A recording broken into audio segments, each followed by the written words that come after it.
Sorry, can we start?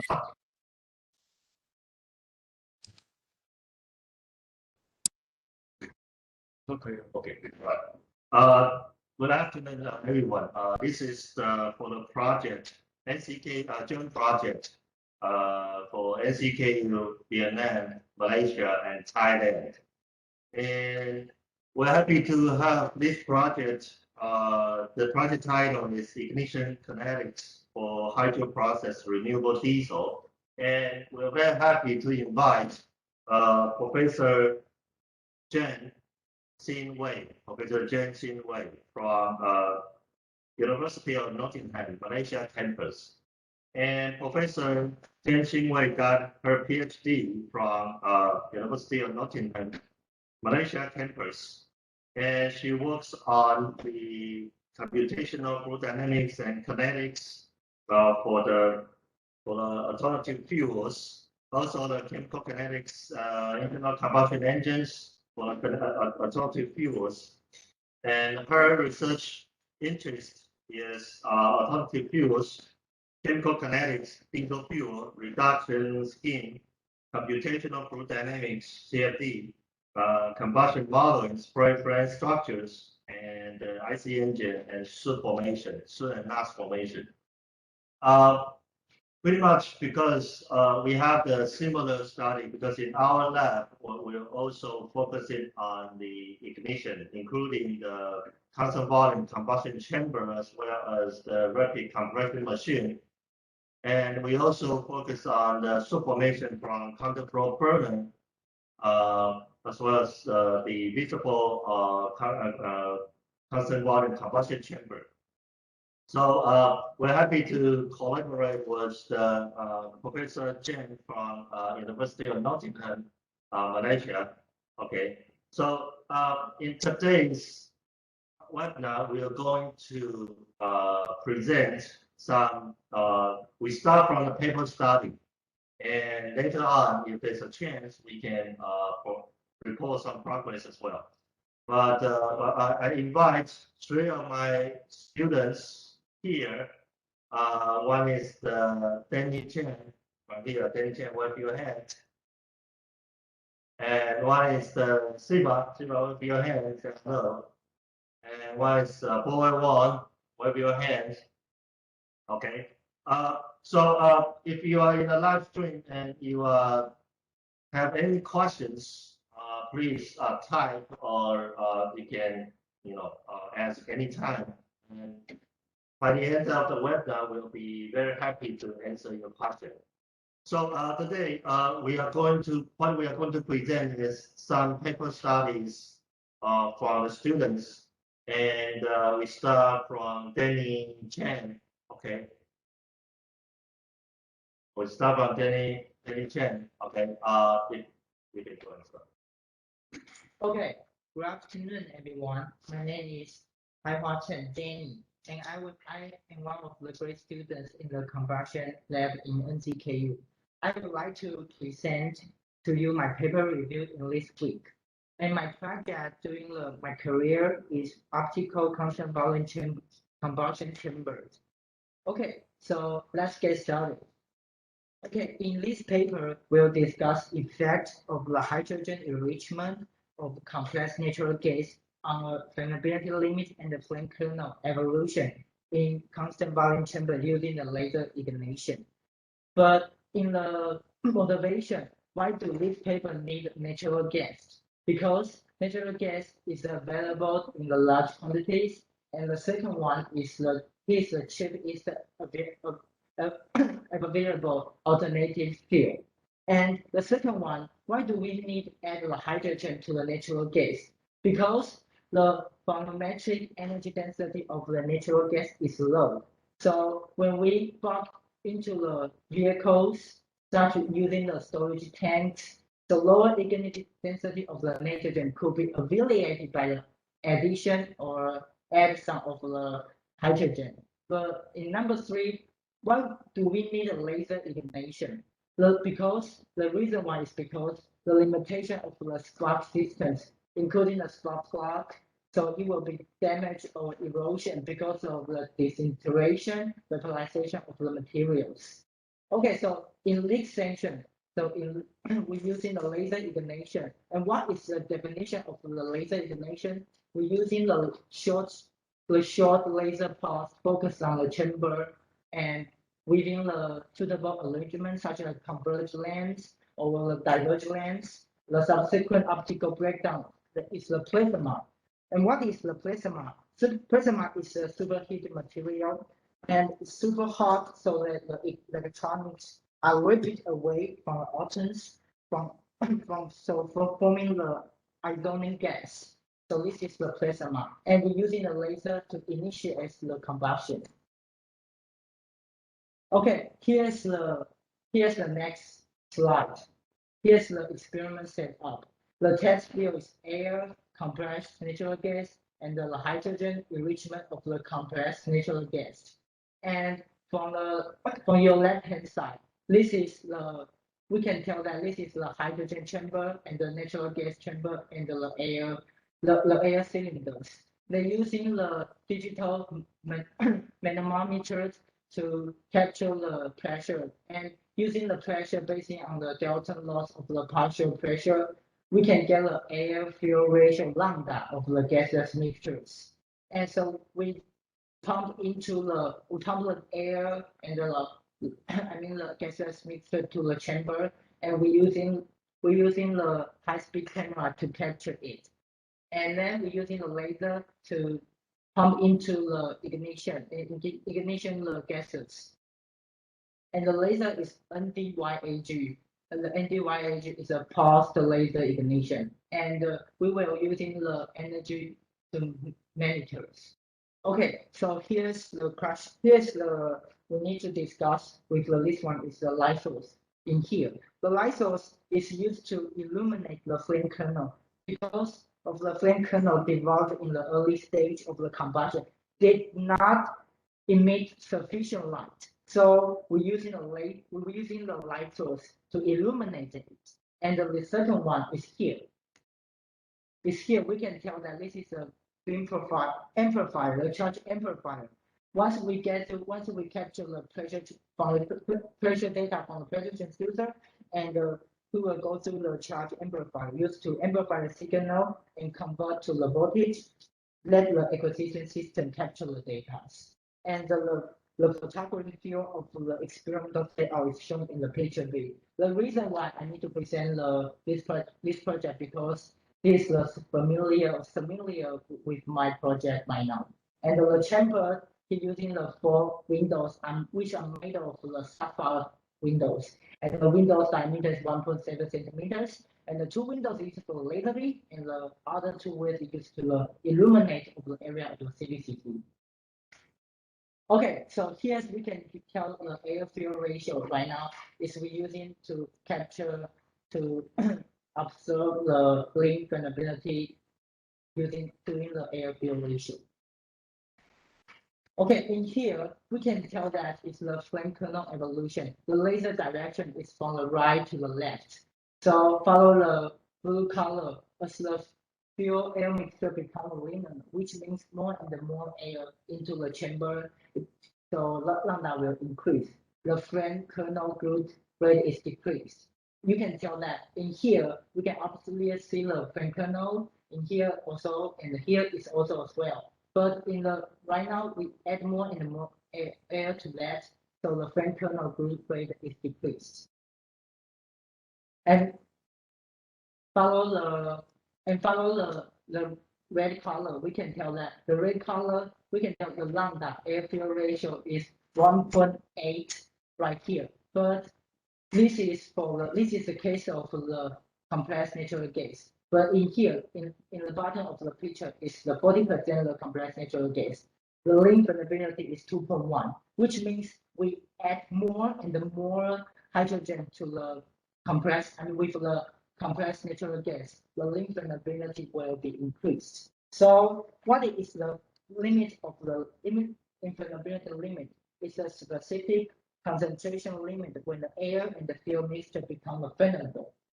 And follow the green color, we can tell that, okay, so increase the hydrogen of the CNG, the kernel will be evolution this part is we call loop, and the bottom part we call the torus. So when we increase the hydrogen of the compressed natural gas, the phenomenon will from the loop dominant phenomenon to the torus dominant phenomenon. Okay, so in the last we're using the pressure transducer to capture the pressure time curves. So in this section, we will tell that every curve the lambda will be increased, which means we're more and more into the chamber to compare and the more and more hydrogen. So the Pmax during the conversion reduce within the increase the lambda. So this is the highest, but we can tell that follow the colors and the Pmax will be induced. And based on the experiment result, we can tell that the Pmax occur the lambda 1.1 for all gaseous mixtures. You can tell that the red color in each section. Okay, follow the green color. Follow the green color. We can tell the lambda equals 1.2 for the 30% the hydrogen compressed natural gas mixtures. We can tell it's a little bit oscillating from this curve we observe, which is knocking. This is because the combustion gets affected by the CVTC wall and they intensify the pressure fluctuation in the CVTC. So here's the conclusion of these papers. Compared to the conventional spark ignition, using the laser ignite of the hydrogen compressed natural gas mixtures, it will extend the length limits. We can from here, we can extending the limits, and this is the, extremely, this is the natural gas, but this is 40% of hydrogen gas.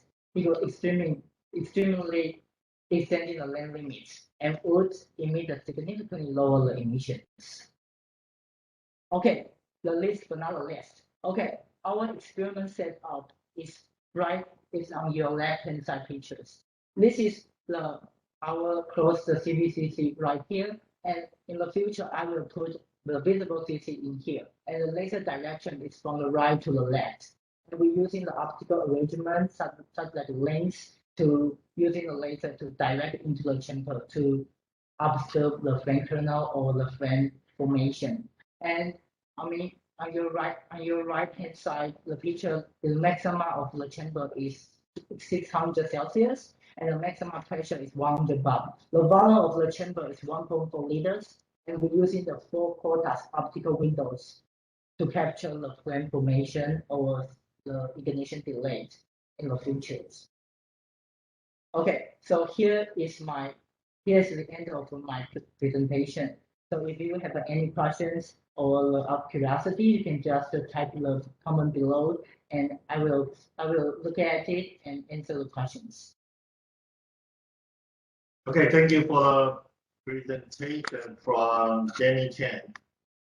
Our next speaker is going to be one of my graduate students, Wang, and he's going to present the ignition delay times declining over low to intermediate temperature ranges from the RCM measurements and modern study. This is going to be a very interesting topic. Okay, you can go and start. I'm the next presenter. Okay. The subject I'm going to present is using the rapid conversion machine to measure the ignition delay time of declining over low to intermediate temperature. As you know, there are a lot of chemical components in the transportation field, and including like alkane, aromatic, or cycloalkane. And the cycloalkane is a major class component in the transportation. It accounts for 3 to 10% of gasoline and 34% diesel and maybe 20% of jet fuel. Among of the cycloalkane, the proper proportion of the monocycloalkane is more than bicycloalkane. But there are a lot of monocycloalkane study, so they choose the simplest bicycloalkane. decklink to do their test object. And decklink is also a potential fuel for the hypersonic vehicle. So research the decklink auto ignition characteristic and the architecture is a very important role. So that is their motivation.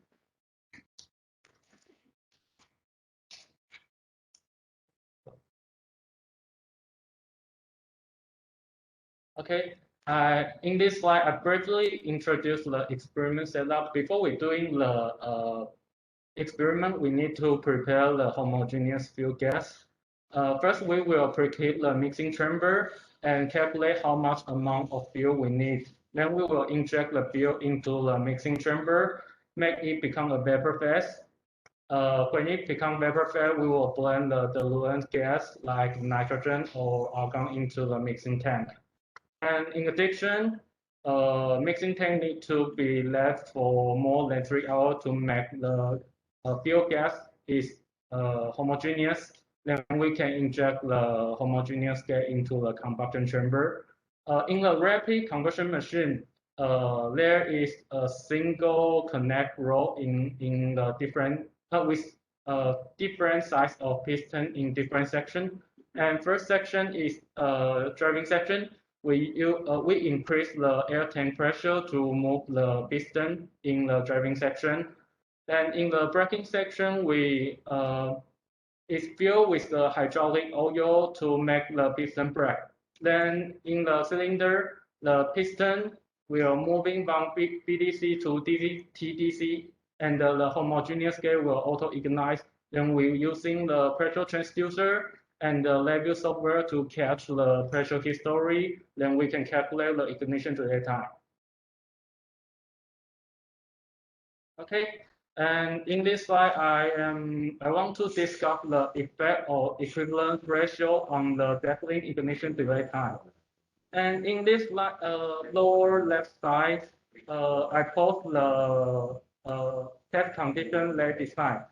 You can see the equivalence ratio from 0.5 to 1.5. They fix the upstream mole fraction and changing the fuel mole fraction to control the equivalence ratio. And in these two graphics, the symbol means like experiment result, and the dashed line and the solid line means simulation result. As you can see in these two experiment results, when the equivalence ratio increase and the ignition delay time will decrease. In a different complete threshold have the same result trend. So as you know, the equivalence ratio increase means fuel mole fraction increase. So we can conclude that fuel radical is dominate the low temperature chamber reaction at the almost constant oxygen concentration. And I also post the typical low temperature combustion chemical pathway. It is also called the chamber reaction. The fuel will in the chamber reaction is achieved by some important reaction like the hydrogen extraction reaction. This is a hydrocarbon of fuel, and it is abstracted by the OH radical or HO2 become R, and this is first auto addition. It will become the RO2. Then RO2 will become a QOH. This is called isomerization reaction. Then we'll go to second auto addition. It will branch. Then the radical will branch into OH radical and another H radical. So finish whole chamber reaction. In this low temperature combustion chemical pathway, you can find that the hydrocarbon is abstracted by HO2, then it will become into H2O2. And H2O2 in the low temperature will branch into two OH radical, and these two OH radical will go to the hydrogen abstraction reaction and make this reaction rate increase. So the branching chamber reaction rate will increase, make the ignition delay time decrease. That is why when equivalence ratio increase, fuel means theoretical increase. The theoretical also increase. So temperature rate also increase. The ignition delay time will decrease. And in this slide, I'm showing the effect of oxygen concentration on the decaying ignition delay time. I also post the test condition.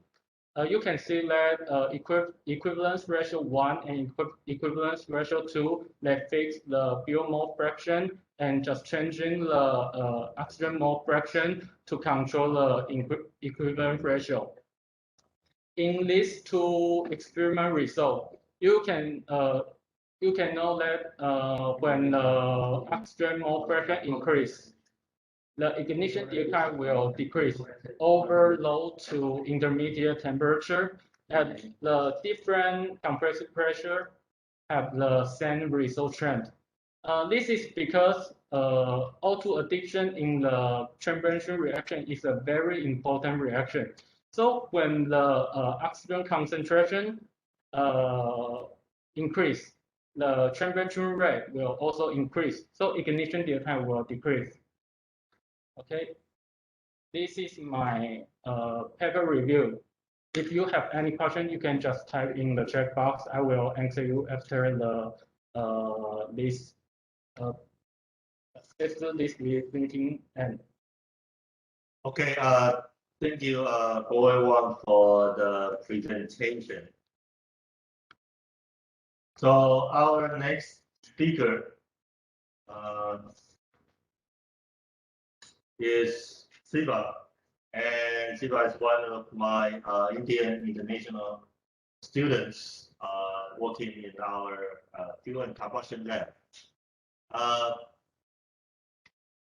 He's going to present some paper studies as well as the progress report on this project. And this project, actually, Xinwei is working on the ethanol plus hydro process renewable diesel through the experiment. And Professor Chen, which is our collaborator in Malaysia, is working on the simulation. So now we are trying to publish our first paper for this collaboration. Okay, and Siva, you can go ahead and start. Okay, good afternoon, everybody. So myself is Shiva, and today I'm going to present about my research progress. And currently, I'm working on a spray ignition study using constant volume combustion chamber. So this is my present study. So in our study, we test the fuels, diesel-like fuels like diesel, biodiesel, and hydroprocess renewable diesel. And we also have aviation fuels in our lab. And we also do test. We will also test the ignition study for the aviation fuels like jet propulsion 5, jet propulsion fuel 8, and jet A1, and also hydroprocess renewable jet fuel. So here we can take this hydroprocess renewable diesel and jet fuel. These both are in-house produced fuels. So this we produce in our lab using the process called hydroprocessing method. And coming to the operating conditions for our combustion chamber, we use the ambient pressure 10, 15, and 20 bar. So for now, we are operating maximum 20 bar, and in our future, we are going to increase this pressure as high as 80 bar. And coming to the ambient temperature, now we are operating from 600 to 873 kelvins. So in future, we are also going to increase this temperature to 1200 degrees Celsius. And coming to the fuel injection pressure, it's 300 bar maximum. Now we are using. So we are also going to increase this injection pressure to at least up to 1000 bar. And coming to the fuel injection duration, it's from 2.5 milliseconds to 10 milliseconds. Coming to our experimental setup, this is our constant volume combustion chamber. So here you can see this is the combustion chamber that was fixed with the electric band heater externally. So using this electric band heater, we will heat up the combustor to our desired temperature. So once after the combustion chamber reaches to the desired temperature, so here you can see on its top there is a fuel injector fixed. So using this fuel injector, we inject some amount of fuel into the combustion chamber. So as a result, the combustion will take place, and the pressure data, everything will be recorded using this pressure transducer. So this is a pressure gauge. So we use this pressure gauge to monitor the chamber pressure, and this is the pressure transducer. So this pressure transducer will capture the pressure data from the combustion chamber, and this pressure data will be recorded in a LabVIEW software. So using the LabVIEW software, we analyze the data in real time. Coming to the present research study, right now this is the ongoing project. So right now we are doing the combustion. We are studying the combustion properties and emissions of hydroprocessed renewable diesel blending with alcohol. So here we choose ethanol as an alcohol, and using the CV60 is a constant volume combustion chamber. And coming to the alcohol concentration, we use 5% ethanol concentration to blend with renewable diesel from 5 to 20%. So this is the concentrations that we use to blend with HRD. And coming to the operating conditions, ambient pressure, we are using 3 different pressures, 10, 15, and 20 bar. And the temperatures is from 600 to 818 kelvins. And the fuel injection pressure, we use 250 bar. And the injection duration is 2.5 milliseconds. And the equivalence ratios, we are studying for 0.5 and 1 tachymetric condition. Yeah, what makes HRD different from other fuels? So this picture shows the fuel composition. So the blue one indicates the HRD fuel composition, and the orange one represents the normal diesel, the conventional diesel the fuel composition. So here you can see the major composition of the HRD is the normal alkanes. Normal alkanes contains 93.89%, and HRD contains 93.89% of normal alkanes, when the normal diesel contains just 70.44%. When it comes to isomers, HRD contains 5.29%, and diesel contains 20.1. And aromatics, HRD contains very less aromatic percentage, it's just 0.59%. And diesel contains up to 5.38% of aromatics. And cycloalkanes, it's very less in case of HRD, and in case of diesel, it's 4.17%. And we got this data through the gas chromatography and mass spectrometer in our lab. Coming to the ignition delay comparison for the renewable diesel and normal diesel. So this is for the 10 bar, 15 bar, and 20 bar. This is the chamber pressure.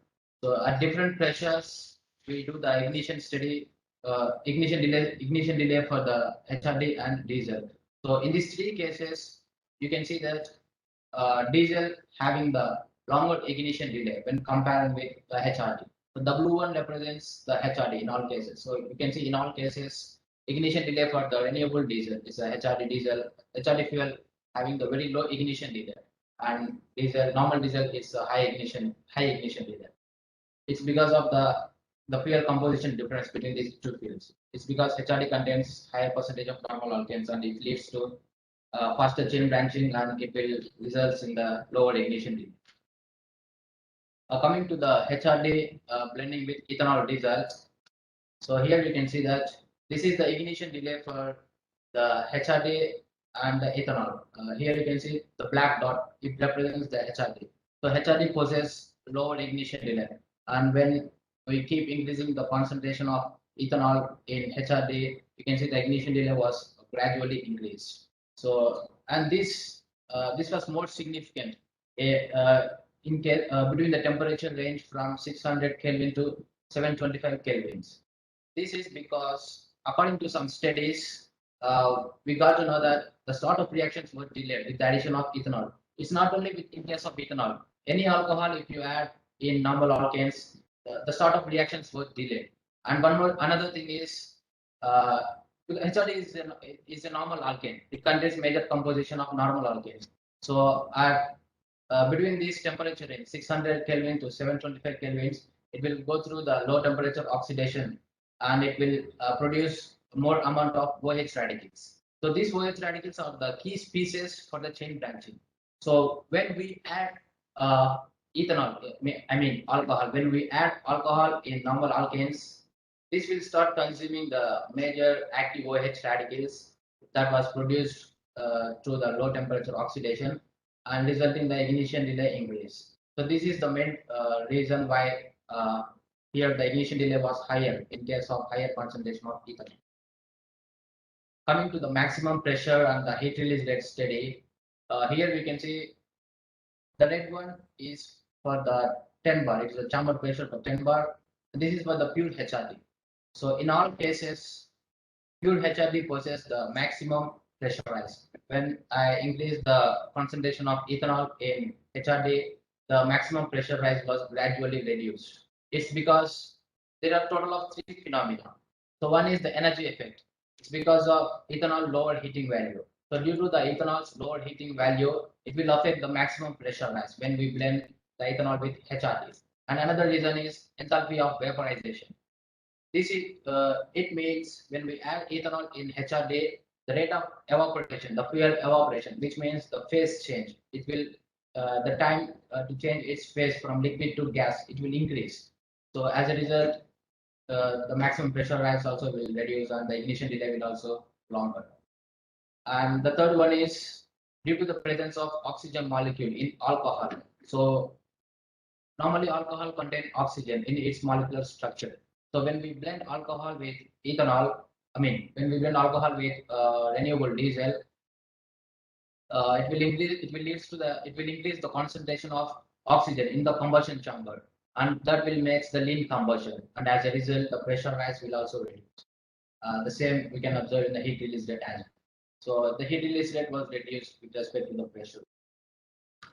And coming to the equivalence ratios, these equivalence ratios we calculate from the fuel, the amount of fuel mass that we are injected into the combustion chamber, and the mass of the fuel composition, and the chamber pressure, temperature. Yeah. So using these factors, we calculate the global equivalence ratios. So here we can see the equivalence ratios are ranging from 0.1 to 0.35. Hence, it's a lean combustion because all these equivalence ratios were mainly depend on three factors. One is pressure, temperature, and the fuel injection mass. So depending on these three factors, these global equivalence ratios were dependent. So if we want to increase the global equivalence ratios to maybe up to 1 or even rich conditions, so we need to change these parameters. So by changing the pressure or the fuel injection mass, we can obviously increase the global equivalence ratios to the rich condition. So this is currently my experimental study. And if you have any questions regarding my experimental study, yeah, I can post it in the chat box. Thank you. Coming to my paper review, yeah, this paper is mainly talks about the hydrogen combustion in a constant volume combustion chamber. So in this paper, they blend the hydrogen fuel with the methane gas, and they do the combustion study in a constant volume combustion chamber. This is the experimental setup. So here you can see there are two chambers, two cylinders. One is with H2 and another one is methane. So the first they pump the two fuels into the pre-mixing chamber. So here the two fuels will get mixed and it will reach to its homogeneity. So after pre-mixing these gases, then they will pump. First they will pressurize the chamber with the air. So first they will pressurize the chamber with the air to up to 8 bar. So after they pressurizing the chamber, they pump the fuels into the combustion chamber. And you can see these two ends, there are two spark plugs. So using these two spark plugs, they do the combustion. And also they use the high-speed cameras to study the flame visually and the flame properties. And here you can see there is a spiral motor fixed on the top of the combustion chamber. So this spiral motor will help the fuel gases inside, and it will rotate. The fan will rotate, and the gases will help to keep the gases uniform. It's homogeneity. So that's the reason why they install the spiral motor in the top. Coming to the operating conditions they use, the ambient pressure they use is up to 8 bar, and the temperature it's normal room temperature 298. Thus they use the spark plug and it's a natural gas. So so that's the reason why they use the room temperature. And the hydrogen concentration they use in this study is 15 to 30%. It's a volume percent. And the equivalence ratios they study for 0.6 to 1.2. So from lean to rich conditions. Yeah, coming to the flame visualization study, this picture was captured at the equivalence ratio 0.6. So this is in case of single spark flame, because in this study they use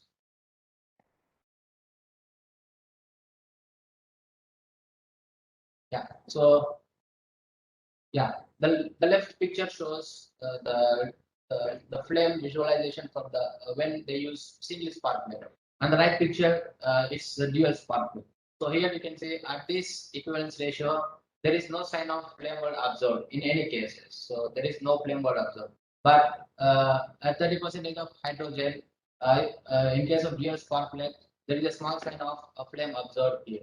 Maybe it's because of at 0.6 equivalence ratio there will be a large amount of oxidizer, but the amount of fuel was so less. So maybe the fuel is not enough to ignite fast, to ignite at this condition. When they increase the equivalence ratio to 1 in this, to the stoichiometric condition, so here we can see that the first start of ignition noticed in case of dual spark plug for 20% and 30% of hydrogen, and you can see that here at this condition due to the more oxygen concentration, because it's a stoichiometric condition. So here the oxidizer will be very less and the amount of fuel inside the combustion chamber is very high. So due to the higher concentration of hydrogen, it contributes to the faster combustion of the fuel mixture. So hence the flame brightness also increased. Coming to the combustion pressure on the heat release rate. So this is for the equivalence ratio 0.6. So here we can see there is no proper sign of maximum pressure rise here. And also if you look at the time, it just exceeds the window degree. So the combustion properties for at this equivalence ratios were not good for the hydrogen combustion. But when they increase the equivalence ratios to 1, I mean the stoichiometric condition, hydrogen with the higher concentration, I mean 30% of hydrogen possess the earlier pressure rise, which results the lower ignition delay and also the peak heat release rate due to the higher concentration of hydrogen. And coming to the emission study, this is the hydrocarbon emissions. So here we can see that the equivalence ratios ranging from 0.6 to 1.2 and the single spark plug, dual spark plug. So in all cases, dual spark plug possesses the lower hydrocarbon emission concentration when comparing with the single spark. And when the equivalence ratios reach to the rich conditions, more amount of hydrocarbon emissions were observed. Due to large amount of fuel, there will be a large amount of unburned gases will be remained. So that's the reason why a large amount of hydrocarbons were observed in this case. And coming to the carbon monoxide emissions, so from the equivalence ratio ranging from 0.8 to stoichiometric, there is a very less percentage of carbon monoxide emissions. It's because hydrogen it doesn't contain any carbon atom, and it's a pure it's a natural gas. Even methane contains very less amount of carbon atoms. So there is no sign of carbon monoxide emission, just very less percentage. But when it comes to the rich combustion, carbon monoxide emissions was just rapidly increased due to the it's a rich because there is a large amount of fuel here. More amount of fuel will be unburned, and it leads to a large amount of carbon monoxide emissions. Coming to the CO2 emissions, you can see this is the stoichiometric. So in this condition, CO2 emissions was large because this is the stoichiometric, and the fuel will burn completely, and it will result in the large amount of CO2 emissions. But addition of hydrogen further reduced. I mean, the CO2 percentage was further reduced. So hydrogen lowers the carbon dioxide emissions. So in this case, I'm coming to the NOx emissions. At equivalence ratio 1, the highest NOx emissions was observed due to the lack of oxygen. Because when we burn the hydrogen, the temperature inside the combustion chamber, it will reach to the maximum. So due to the high temperature, the NOx emissions will be very high in case of the rich combustion. And also the addition of hydrogen further increase NOx. As I said, hydrogen when we burn the hydrogen, the temperature inside the combustion chamber will increase gradually and it will result in the large amount of NOx. So that's all for my presentation. And yeah, if you have any questions, please put it in the chat box. And we are so glad for answering all your questions. Thank you. Okay, thank you, Siva, for the presentation. Also, in this live stream, we also have the our friends, collaborators, from National Xiang-Xin Chen University, Department of Mechanical Engineering. Professor Zhou Yili is now on our stream, and also one of his students, Bohan.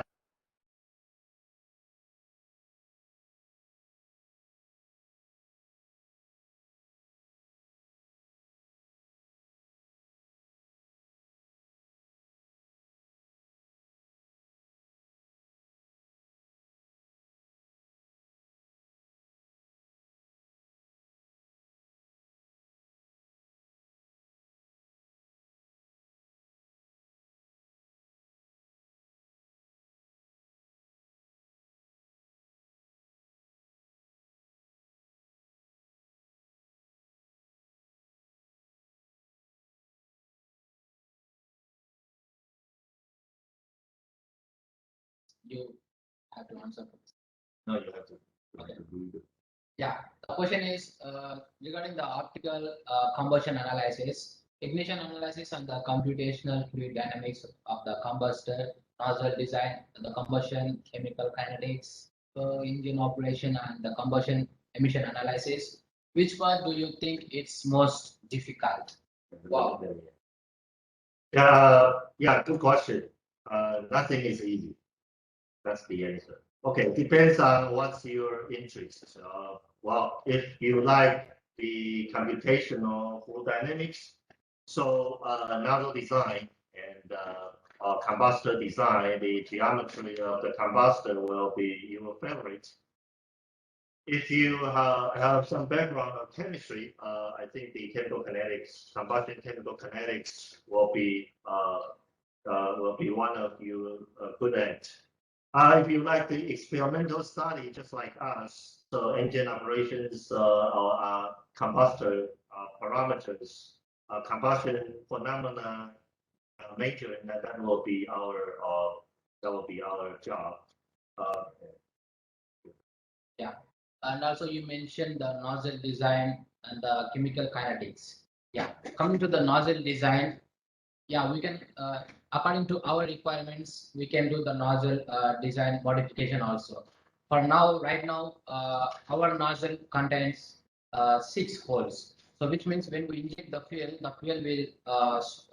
will spread into the combustion chamber through the 6 small holes. It will be in microns. So yeah, it's our requirements. If we want to, yeah, we can do the nozzle design modification as well. And coming to the combustion chemical kinetics, it's really hard actually, but combustion chemical kinetics will really helps us to understand even much better about the ignition state. So yeah, this I can say that chemical kinetics will play the main key role in our combustion state. Professor Chen, do you have any input for this question? Regarding the combustion kinetics, I guess it's pretty important, as in if you want to, how should I put it, to simulate, to get the better results from the simulation. So the development is very important to mimic the field characteristics in the experiment. So in this part is quite important before you jump into the CFD software. Okay, coming to the second question. Yeah, the next question is, will this study result in some advantageous improvement for protecting the environment? Wow, that's a good question. Yeah, we mainly focus on reducing the emissions from the combustion of the conventional fuels. The fuels like the gasoline, the diesel.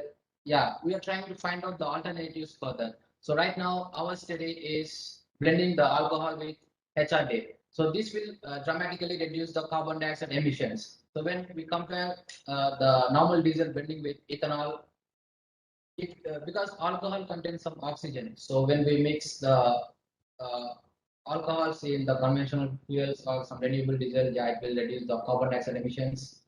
Yeah, so Yeah, that's for the air pollution for the environment. We also talk about not only the gas pollution, but also the solid and liquid pollution. So if, for example, if you have some waste oil, okay, you want some of the companies or some power plants, they're trying to make a, in terms of circular economy, they're trying to reuse the oil by burning it.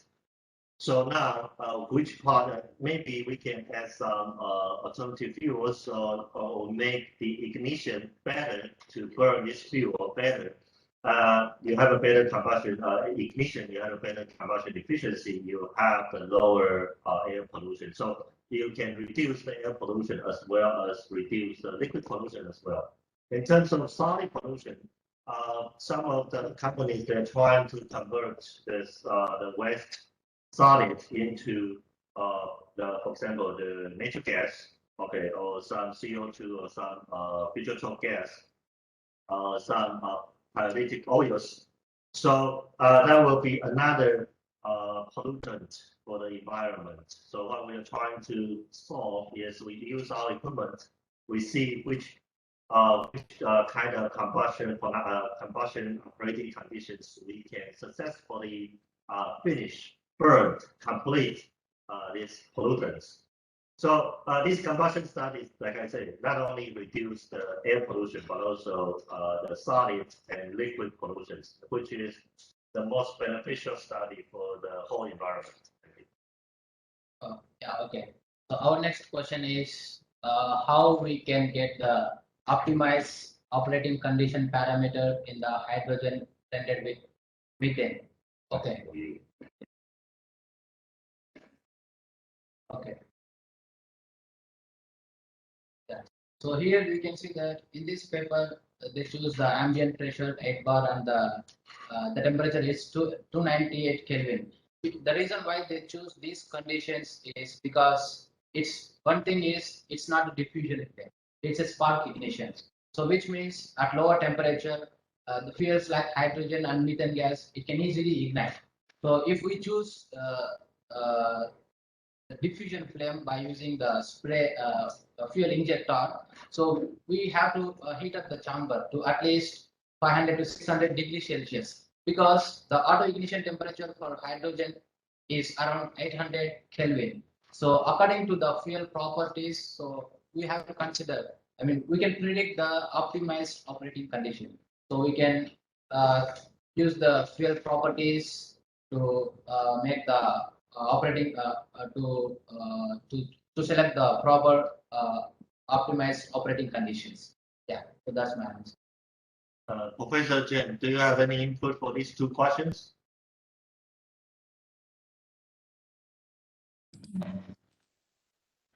Regarding, I think a student has already briefed pretty much regarding this. I guess you also have to understand, like, from the kinetics point of view, when this fuel is blended with the conventional fuel, what are the common pollutants, just based on a simple reaction. Mostly when hydrogen is being blended with methane, you will get some degree of water which would contaminate the experiment setup or the combustion chamber. So usually alternative fuels tend to have hydrogen or hydroxyl, which is OH, that would encourage the formation of water. So the blending level typically is maintained at a very low level. Then with that, then you can adjust the operating conditions for conventional fuel without further contamination or any damages to the wear and tear of the existing engine setup.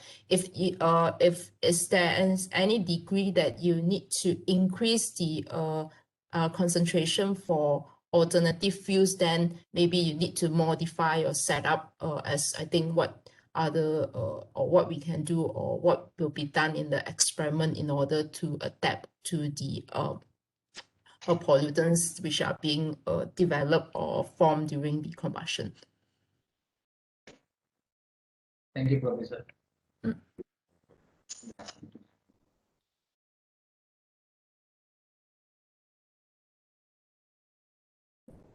Yeah, we have another question that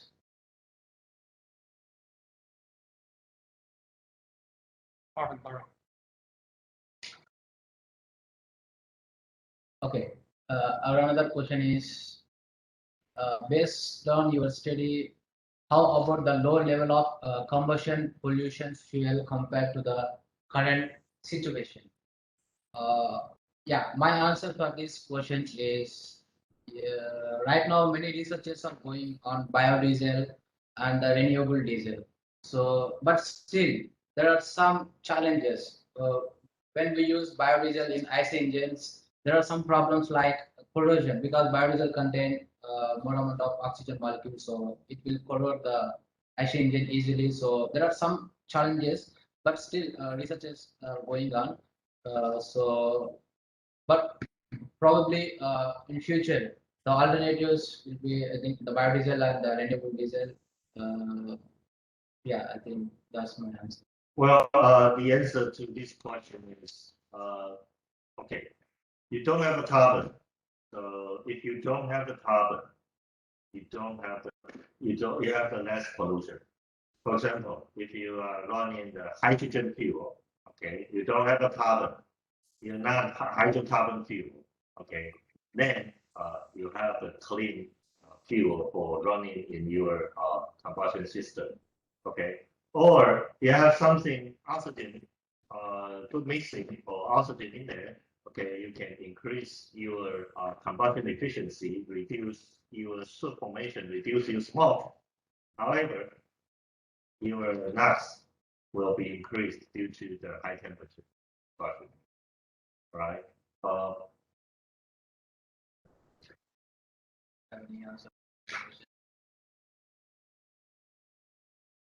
Well, Professor Chen, do you have any input for the question?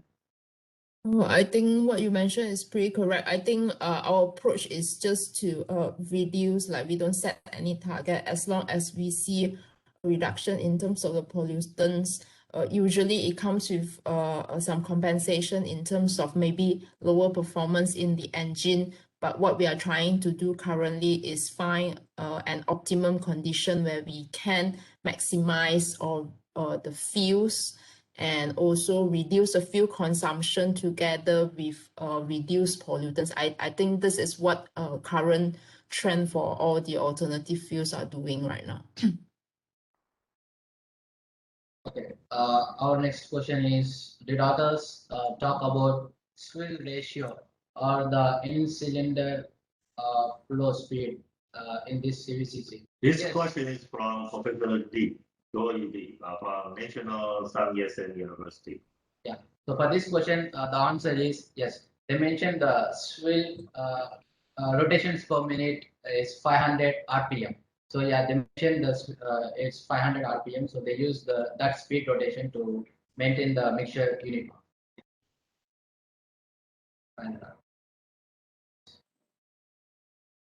Okay, so like keep the constant speed.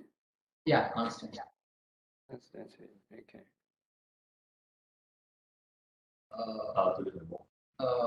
Looks like we finished the questions. Okay. We have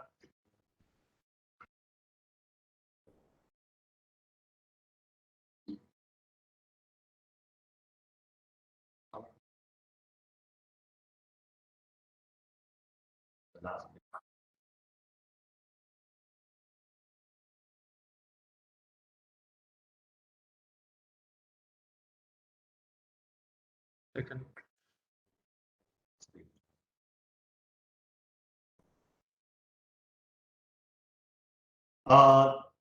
this is the contact information for one of our student Siva. That's her email, his email, and phone number is the lab phone number. We are the fuel and combustion laboratory at Department of Aeronautics and Astronautics at National Tsinghua University, Tainan, Taiwan. And also today, also the presenter is the Professor Xinwei Chen from University of Nottingham, Malaysia campus. If someone in the live stream having any questions regarding the presentations and our answers, please you can email us, or you're welcome to email us through this email. Okay, I think that is it's about time. It's now the time is 3:10. It's about time to successfully complete our meeting. I think we give the poster to.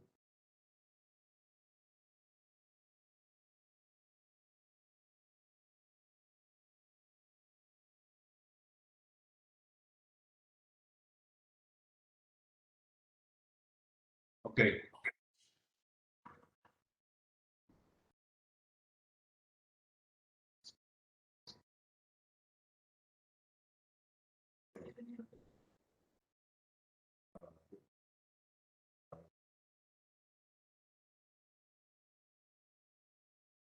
Okay.